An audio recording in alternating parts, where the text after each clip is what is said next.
স্ত্রী অবাধ্য হলে, কথা না শুনলে তার সাথে কেমন আচরণ করব, কি পদক্ষেপ গ্রহণ করব। এটি আল্লাহ তাআলা সূরা নিসার ৩৬ নং আয়াতের মধ্যে নিজে বলে দিয়েছেন, যার অনুবাদ হচ্ছে, স্ত্রীদের মধ্যে যাদের অবাধ্যতার আশঙ্কা করো তাদেরকে সদুপদেশ দাও, তারপর কাজ না হলে তাদের শয্যা ত্যাগ করো, অর্থাৎ তাদের সাথে থেকো না। এটিও কাজ না হলে তাদেরকে প্রহার করো, অর্থাৎ অন্তরে মহব্বত পোষণ করে বাহ্যিকভাবে স্ত্রীকে ভয় দেখানোর উদ্দেশ্যে এটা করা যাবে।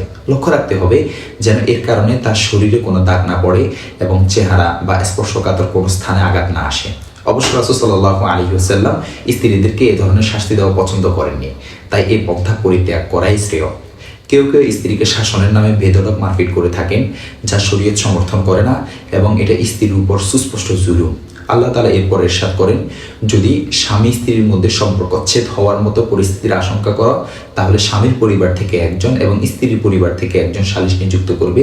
তারা উভয় নিষ্পত্তি চাইলে আল্লাহ তাআলা তাদের মধ্যে মীমাংসার অনুকূল অবস্থা সৃষ্টি করে দিবেন। নিশ্চয় আল্লাহ তাআলা সর্বজ্ঞ। সূরা নিসা ৩৫ নং আয়াত। তবে উভয় সালিসের মধ্যে এই গুণাবলী থাকা আবশ্যক: ১. জ্ঞানী হওয়া, ২. সুবিবেচক হওয়া, ৩. নেক নিয়তে ফয়সালা করার মন মানসিকতা থাকা। পরিস্থিতি কখনো এমন নাজুক হয়ে যায় যে মীমাংসা ও সংশোধনের সকল চেষ্টা তখন ব্যর্থ হয়ে যায়। কোনো ক্রমেই একমতে পৌঁছা সম্ভব হয় না। দাম্পত্য জীবন থেকে সাফল্য লাভ হওয়া তো দূরের কথা, একে অপরের চেহারা পর্যন্ত দেখতে চায় না। এরকম চূড়ান্ত পর্যায়ে গেলে শরীয়ত স্বামীকে তালাক দেওয়ার এখতিয়ার দিয়েছে। তবে তালাক দেওয়া অত্যন্ত অপছন্দনীয় ও ঘৃণিত কাজ। তারপরেও তালাক দেওয়া ছাড়া অন্য কোনো পথ খোলা না থাকলে শরীয়ত সমর্থিত পদ্ধতি অনুসরণ করে তালাক দিবে। এই পদ্ধতি অনুসরণ করার সুফল অনেক বেশি।